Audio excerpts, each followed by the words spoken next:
सभी साथियों को, पत्रकार साथियों को मेरा नमस्कार। साथियों, बताते हुए बड़ी खुशी होती है कि 150 करोड़ का भारतवर्ष देश और जिसमें हरियाणा की आबादी सिर्फ 2.2% है, लेकिन हमारे हरियाणा के खिलाड़ियों का खेल पर कब्जा एक प्रकार से पदक लाने में 60% से ज़्यादा योगदान हरियाणा के युवाओं का, हरियाणा के खिलाड़ियों का रहता है।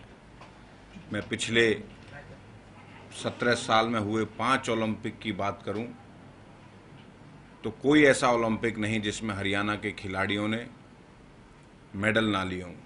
15 से ज़्यादा मेडल हरियाणा के खिलाड़ियों ने उस ओलंपिक गेम में लिए हैं।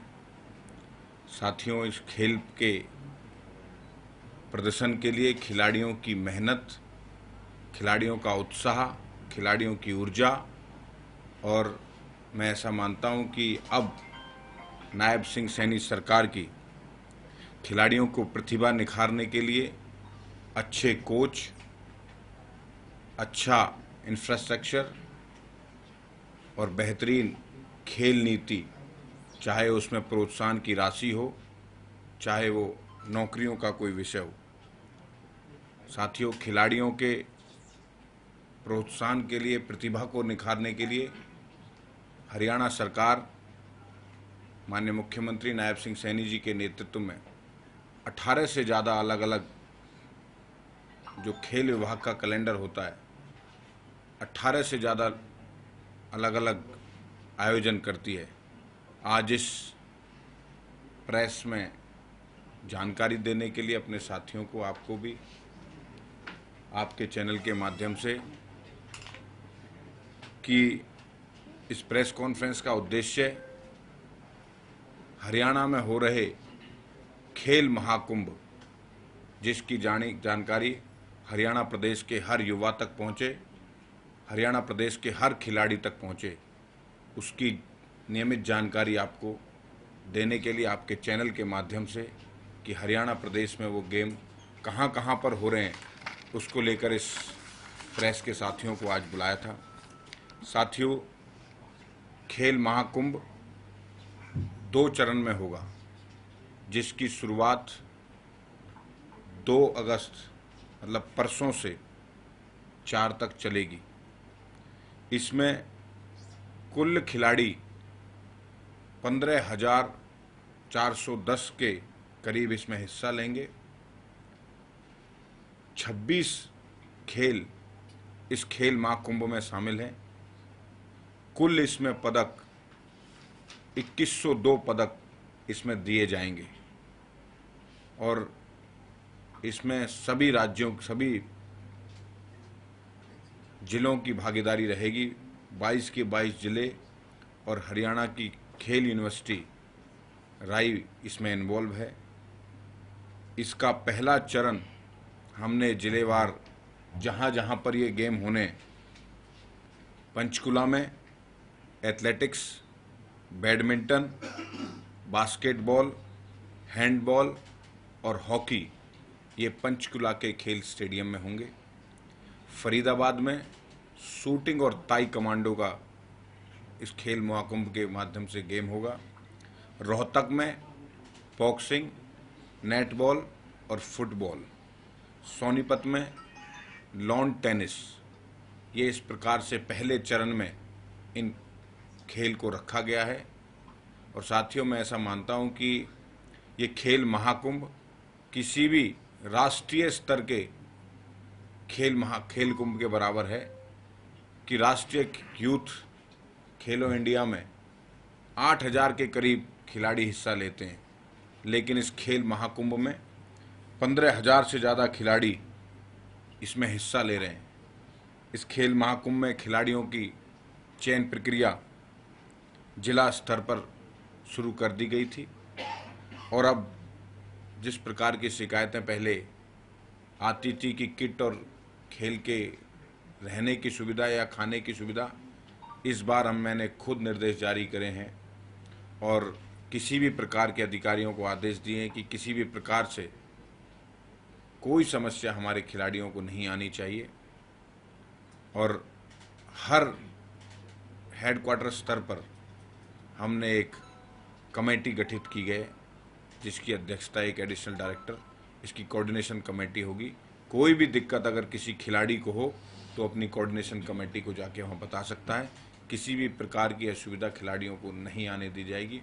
इसकी शुरुआत, खेल महाकुंभ की शुरुआत इस प्रदेश के यशस्वी मुख्यमंत्री नायब सिंह सैनी जी 2 अगस्त को 2 बजे ताऊ देवीलाल स्टेडियम से करेंगे और आप सब लोग इस खेल महाकुंभ में सादर आमंत्रित हो। इसके मुख्य अतिथि यहाँ के मुख्यमंत्री होंगे और इसके विशिष्ट अतिथि के रूप में हमारे जो उत्कृष्ट खिलाड़ी हैं, ओलंपियंस हैं, अच्छे अच्छे गेम्स के, उन सभी पुराने खिलाड़ियों को इस खेल का विशिष्ट अतिथि रखा है, जिससे हमारे आने वाली पीढ़ी, आने वाले युवा और खिलाड़ी उनसे प्रेरणा ले सकें और उनका जीवन को देखते हुए आगे बढ़ सकें। इस प्रकार का आयोजन खेल महाकुंभ के नाते हमारी सरकार, नायब सिंह सैनी सरकार, खेल विभाग करने जा रहा है। आप सब उसमें आमंत्रित हैं। 21सी की नियमित जानकारी देने के लिए आप सबको यहाँ पर आमंत्रित किया था। बहुत बहुत धन्यवाद, बहुत बहुत आभार। दूसरा चरण अगस्त के लास्ट में होगा। इसकी तारीख आपको जानकारी दे दी जाएगी और इसमें किसी की कोई प्रश्न हो तो आप पूछ सकते हो। 15,000 खिलाड़ी दोनों चरणों के या एक चरण? दोनों चरण के खिलाड़ी हैं। सर 2 दिनों में ये सारी गेम्स हो जाएंगी सर? इतनी अलग अलग जो गेम्स के नाम मैंने बताए हैं वो अलग अलग ज़िले में हो रही है और वहाँ पे पूरा इंफ्रा इसके लिए तैयार है और सब खिलाड़ियों का रजिस्ट्रेशन हो चुका है, कोचेज तैयार हो चुके हैं। वहाँ पे जो तैयारियाँ होनी है वो हो चुकी हैं कि गेम हो जाएंगे।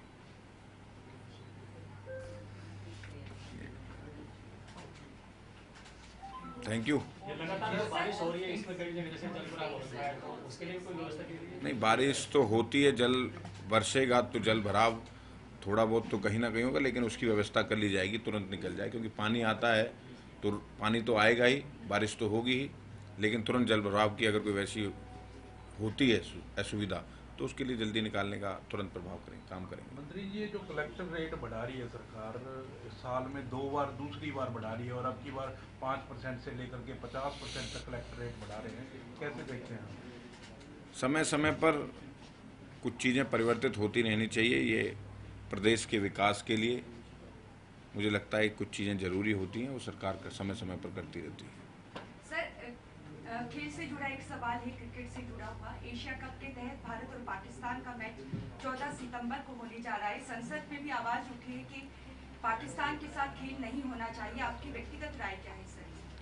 सरकार जो राय लेगी, हम सरकार के राय के साथ हैं। बीसीसीआई जो राय लेगी उसके साथ। सर, पाकिस्तान के साथ क्या खेल खेलना चाहिए? क्योंकि सरकार जो राय लेगी हम उसके साथ हैं और मुझे लगता है सरकार इसमें अच्छा ही फैसला लेगी। मालेगांव ब्लास्ट में जो आरोपी थे सभी को बरी कर दिया गया है, साथ ही प्रज्ञा ठाकुर, कर्नल पुरोहित और जो एक भगवा आतंकवाद की बात कांग्रेस ने कही थी, वो नैरेटिव जो ध्वस्त हुआ, इसको कैसे देखते हैं? कांग्रेस हमेशा इस प्रकार की भाषा का इस्तेमाल करती है, भगवा आतंकवाद की बात करती है और इस देश के यशस्वी गृह मंत्री अमित शाह जी ने कल बड़े गर्व से इस बात को पार्लियामेंट के पटल पर कहा था कि हिंदू आतंकवादी नहीं हो सकता। तो इस बात से सब चीज़ें क्लियर हो गई। साथ ही प्रज्ञा ठाकुर को भी बरी कर दिया अदालत ने। कानून के हिसाब ही कानून ने ही किया होगा, कानून के मुताबिक हुआ होगा और माननीय न्यायालय पर इस पर भरोसा है इस देश की जनता को, तो न्यायालय ने बरी किया। सर, एक जो एमएलए को ड्यूटी दी है आपके सरकार ने, कांग्रेस उसका विरोध कर रही है। कांग्रेस कह रही है कि हम सदन में ये मुद्दा उठाएंगे और ये प्रॉक्सी एमएलए जो है वो लगाएगा। नहीं, हमारे संगठन की व्यवस्था है, संगठन को मजबूत करने के लिए सरकार के साथ मिलकर कोऑर्डिनेशन करके संगठन को मजबूत किया जाए, कोई लोगों को असुविधा ना हो, कोई विकास की गति में पीछे ना रहे कोई इलाका, उसके लिए नियमित रूप से ड्यूटी लगाई और भारतीय जनता पार्टी हर बूथ पर जाकर अपने संगठन को मजबूत करने के लिए काम कर रही है और ये सब एमएलए भारतीय जनता पार्टी के कार्यकर्ता हैं। तो सर कब से ये कार्यक्रम शुरू होंगे सर? विधायक जाएंगे, ड्यूटियां कल से लग गई हैं, अब शुरुआत कर सकते हैं सभी लोग, हम भी करेंगे। मंत्री जी, ये लॉ एंड ऑर्डर को लेकर लगातार सवाल भी उठे और अभी दिग्विजय चौटाला को भी धमकी मिली है, वो एफआईआर दर्ज हुई है इस मामले में, तो क्या आपको लगता है कि लगातार इस तरीके के मामले सामने आ रहे हैं? नहीं, कोई भी अगर इसी प्रकार की बात अगर संज्ञान में आती है तो हमारी पुलिस पूरी मुस्तैद है और समय समय पर ऐसे लोग अगर कोई धमकी या कोई वारदात करते हैं तो उनको कानून के मुताबिक सजा देने का काम करती हैं। और पिछले कुछ दिनों में आपने देखा होगा, अगर जो जिस भाषा में समझेगा हरियाणा सरकार की पुलिस उसी भाषा में उसको समझाने का काम। खेल महाकुंभ का जो है मुख्यमंत्री उद्घाटन करेंगे, पहली बार जो है इस तरह का हो रहा है, उद्घाटन उनकी ओर से होगा। पहली बार कैसे खेल महाकुंभ का शुरुआत कोई मुख्यमंत्री जी करने जा रहे हैं? ये सिर्फ युवा खिलाड़ियों को प्रोत्साहित करने के लिए, ऊर्जा देने के लिए, उत्साह देने के लिए कि हरियाणा सरकार, यहाँ के मुख्यमंत्री भी खिलाड़ियों के साथ खड़े हुए हैं। आप बस पूरी ताकत और एनर्जी, ऊर्जा से खेलिए। ये सरकार हर खिलाड़ी के साथ खड़ी है। हरियाणा से मंत्री जी, एक सवाल था कि अभी हाईकोर्ट ने एक आदेश दिया है, जो खिलाड़ी थे, 2 खिलाड़ी जिनको एचसीएस और एसपीएस की नौकरी देने के आदेश थे, तो उनका क्या रहेगा? अगर सरकार सुप्रीम कोर्ट में जाएगी या लगाएगी? कोई अगर ऐसा आदेश आता है तो उस पर सरकार विचार करेगी, आएगी तो उस पर विचार किया जाएगा। सरकार विचार करेगी। पंचकुला में जो दौरा किया था आपने एक्सीलेंस सेंटर का, तो कई अधिकारियों को नोटिस भी नोटिस जारी किया था, तो उसमें अब क्या अपडेट है? क्या जवाब दिया हमने 15 दिन का समय उन अधिकारियों को दिया कि व्यवस्था ठीक करें। खिलाड़ियों की कोई शिकायत हमारे पास नहीं आनी चाहिए, विभाग के किसी भी हेडक्वार्टर में नहीं आनी चाहिए, और ये समय समय पर दौरा होते रहना चाहिए। और मैं इससे खिलाड़ियों का भी फायदा होता है, अधिकारियों का फायदा होता है, कोचिज का भी फायदा होता है और व्यवस्थाएं ठीक चलती हैं। पंजाब ये आरोप लगा रहा है कि बीबीएमबी का जो रेटिनेस है वो हरियाणा नहीं दे रहा। 115 करोड़ उन्होंने कहा है सर कि 2015-16 से नहीं दिए। पंजाब को बात के मुख्यमंत्री की बात को अब लोग सीरियस लेते नहीं है ज़्यादा, और ये भारत सरकार और हरियाणा सरकार का है। मुझे लगता है कि जो भी बात होगी सरकार के लेवल पे होगी और ठीक ही होगी।